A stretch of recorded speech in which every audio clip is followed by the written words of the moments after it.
পাহাড়ি ঢল বেয়ে নেমে আসা বন্যায় ভেসে যাচ্ছে বাড়িঘর, রাস্তাঘাট। ভেঙে পড়ছে সেতু। বন্যার তোড়ে শিকড় সহ উপড়ে গেছে গাছপালাও। স্থানীয় সময় বৃহস্পতিবার এভাবেই ভারী বৃষ্টিতে পাহাড়ি ঢলে আকস্মিক বন্যায় বিপর্যস্ত হয় ভারতের উত্তরাখণ্ড রাজ্যের চামোলি ও দেরাদুন।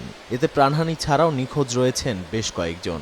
जनपद चमोली में চামোলি জেলার নন্দগড় ঘাটে বেশ কিছু বাড়িঘর ক্ষয়ক্ষতি হয়েছে। কুন্ত্রি ও লাঙ্গাফালি এই দুটি গ্রামেই বেশি ক্ষতি হয়েছে। উদ্ধারকারী দল এর মধ্যেই সহায়তা নিয়ে পৌঁছেছে। উদ্ধার কার্যক্রমও চলছে সমানতালে। আরও বেশ কয়েকটি দল সেখানে যাচ্ছে। इसमें 8 लोग। ভয়াবহ অবস্থা ভারতের আরেক রাজ্য আসামেও। লোকালয়ে হু হু করে ঢুকছে পানি।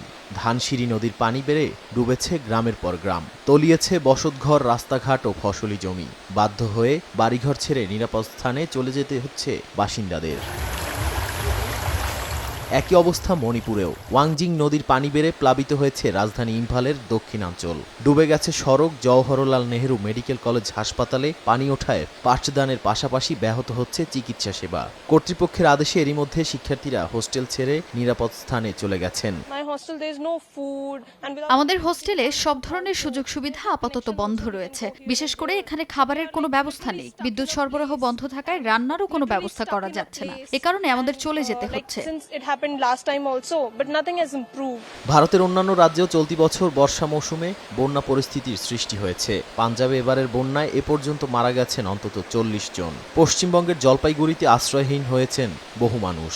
বাদ যায়নি দেশটির বাণিজ্যিক রাজধানী মুম্বাইও। নাদিম মারজান, সময় সংবাদ।